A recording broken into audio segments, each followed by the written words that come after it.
Hello friends, this is Scott, and this is not the video that I plan on making today. For the last 2 nights I've had fires at my fire pit.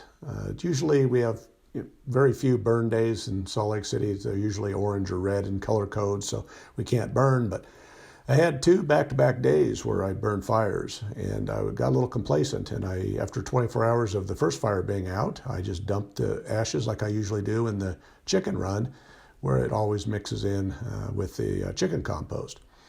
Well, I come out 24 hours later, and luckily I noticed a smell and I noticed smoke coming up. And this is an area that I always dump my chicken water, so it's always moist and damp. So I was really surprised to see this. I had thought the ashes were out, but again, we're literally 48 hours after the fire. I relit it in the chicken run. It was sitting in, and I put a lot of leaves and bedding in my chicken run, and there's lots of dirt. But even after dumping 5 or 6 buckets of water, if you look closely here, you can still see the smoke coming up as the fire's still smoldering. The only thing that saved my bacon was coming out and seeing the smoke and smelling the smoke.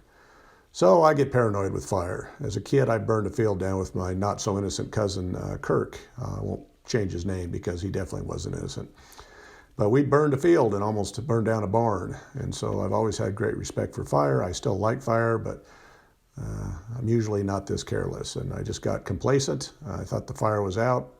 It had been sitting there not doing anything for a day. So I just thought, I can just dump it in the chicken run, start a new fire, and have a good evening. The biggest concern is what's under the coop, because this material gets wet a lot. And it's raining today, so kind of off and on. But under the coop, the material, there's tons of dry material, and it doesn't get any water. It stays dry because the coop is raised up. So this could have been a disaster.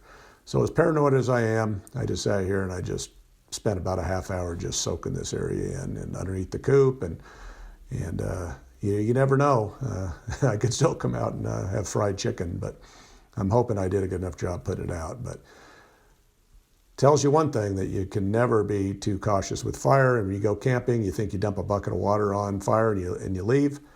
All it takes is a little bit of wind, and there's layers of ash, and that water doesn't always get to the bottom of the ash, and that's where those embers are burning. So always, it's a good remembrance to always dump a lot of water on your fire. But I feel like a real idiot today, because I got really lucky. The only reason I even came out here today was I just watched a video on YouTube about another YouTube channel just had a chicken coop fire, and their coop burned down after they just built this nice new, probably a $30,000 chicken coop. They were running a chicken operation, and it all burned to the ground.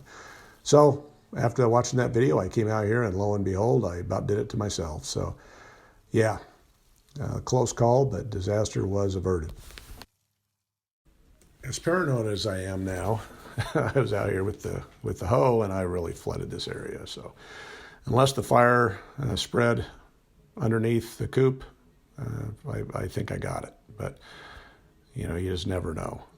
As much dry material was under the coop, I made sure that I dumped a lot of water in there, and hopefully I did the good enough job.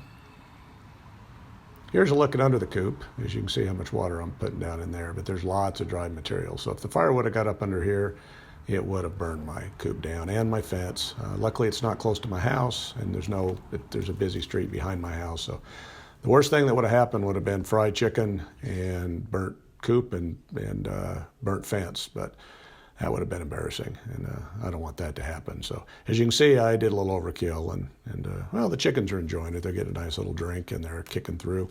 But my fire from last night, I usually just leave it in here for a few days, but today I just said, yeah, I'm not going to do that anymore. So I did it the right way, and I just took the hose to it. So can never be too careful. But here I am with my chickens, and I'm sure glad I didn't kill them all. That would have been a tragedy. That's not what I want to be doing, enjoying my best rural life in the city. So thanks for watching my close call today, and I appreciate you watching and supporting my channel, and I hope I don't make any more stupid mistakes like I just did today. Thank you.